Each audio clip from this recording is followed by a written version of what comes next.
Hey guys, it's JR again. I hope you're enjoying the Australian summer. It's been some pretty hot weather. I'm here today because I got a new one of the Kotobukiya. My pronunciation's obviously all over. I've never actually heard the word, so I go by reading it.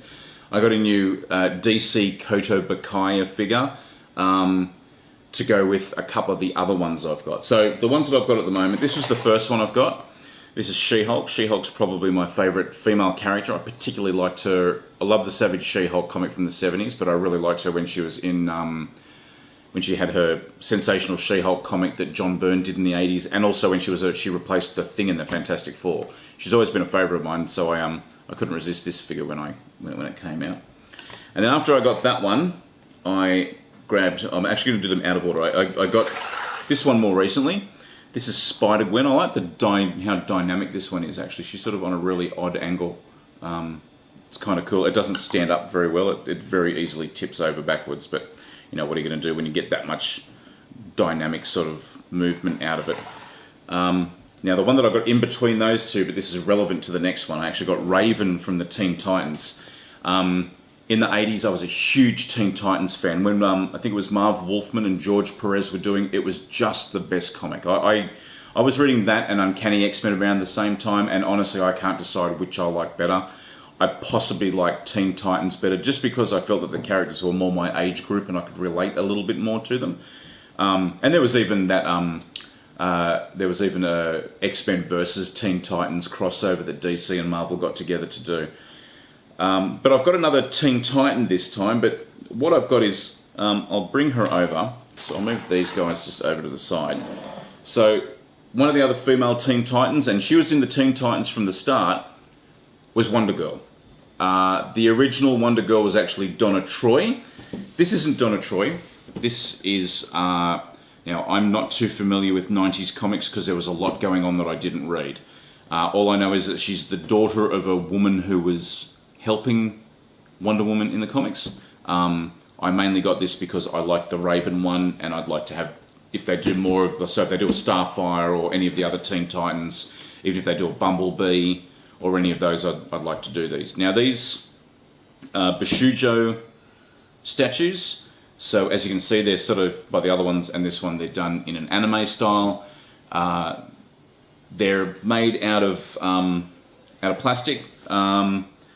So it says on the back here, designed by Shunya Yamashita, a well-known Japanese illustrator and game designer famous for his beautiful female characters. Sorry, I've got my cat rubbing against my legs. Hello, cat. So this is the new one. It's a blonde rather than raven-haired Wonder Girl, and the whole deal with this one was that she actually just sort of wore regular clothes. They were sort of devaluing superhero outfits in those days, and you sort of saw Superboy just in jeans and a t-shirt. And if you've ever watched Young Justice, that's kind of the Superboy that they were going for. But let's crack into this and see what's going on. And there she is, the Wonder Girl model. She's standing on a pretty cool star base. I'll just turn her around a little bit. She's got the lasso of truth, but they were actually a little bit difficult. It's not like a full lasso, it sort of clips into her hands.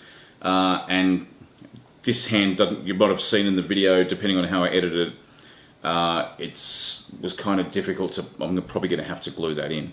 But it's a nice figure. She's standing in a way that possibly no female could comfortably.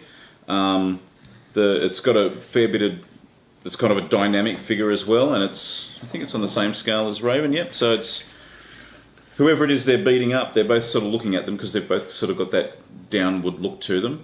But it's nice to have them on the same scale, and like I said, if there's more of them come out, I'll certainly go for a lot more of them. But I actually really like all of these figures. I'm hoping that soon there's a Harley Quinn one coming out.